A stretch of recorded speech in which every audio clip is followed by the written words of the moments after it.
Hi guys, I'm so glad to have you back on my channel. So what I'm doing in this video is to show you how the beachwear is completed. So the first thing I did was to sew a very long strip which is going to be used to lace up the back. I also went ahead to sew a small strips which is going to use to make the lace hole. So I cut the strips into 2 inch just to make it look nice and put together. I set that aside after doing that, and I went ahead to sew my back lining to my front bodice.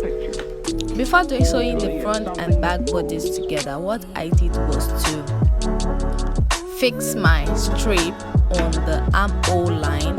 From that armhole line I'll be able to cross it to the back to get to the lace holes. So that is basically what I'm doing here, sewing the strip on half an inch on both sides of the neckline.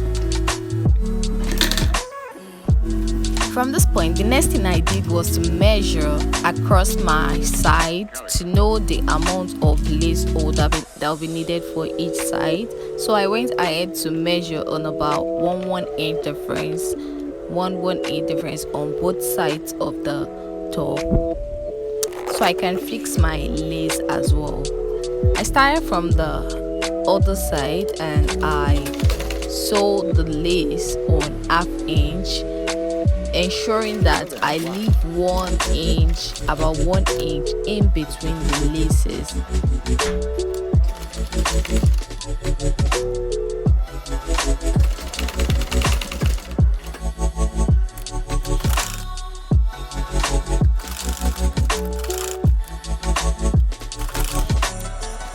Half inch allowance was also left on the top of the bodice and the bottom of the bodice, so that will enable me to be able to turn the fabric without causing havoc to the lace that I've made. I also went ahead to do the same for the other side as well, so everything is looking so nice and put together. So the next thing I did was to use my lining to turn over my main bodice.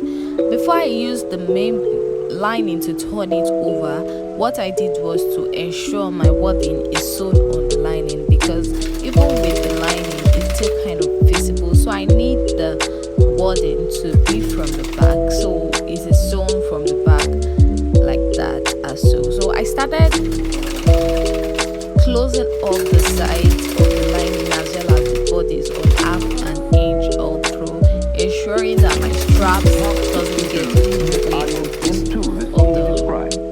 of the sewing. So what I basically did was put my straps inward, so by the time I'll be turning the fabric, everything is looking nice and good.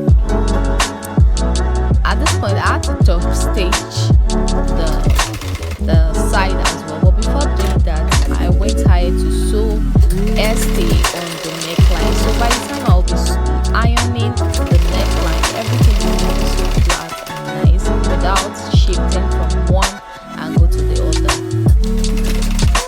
At the waist side I top stitched it as well on half an inch, but leaving about half an inch in the center front in order that will enable me to turn the fabric to the other side, keeping in mind that the strap must not get in the way as well. So I align the strap at that center where I'll be turning it and completing my sewing on half an inch or through.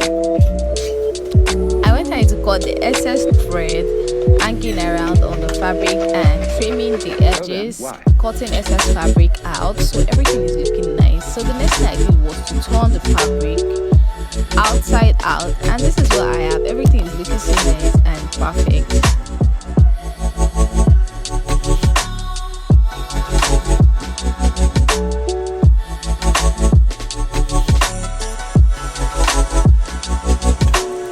So the first thing I did for the lower part was to cut my band at about 3 inches, and I also sew my trouser that will be under the skirt as well. The front was sewn separately while the back was sewn separately as well, which I then joined on half an inch on both sides as well.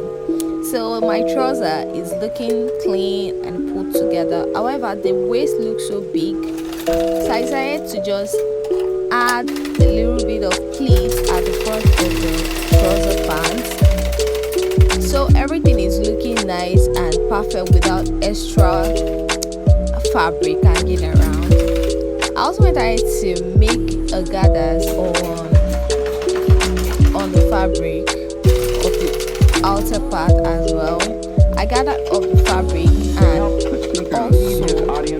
sewed the side of my band as well.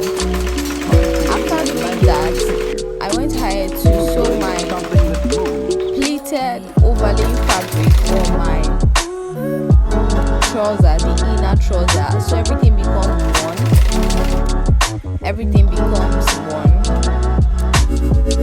After doing that, I also went ahead to just sew the band that I have already, sewn on both sides. I sewn the band on both sides to ensure that is the accurate size that will be needed for the size of the client.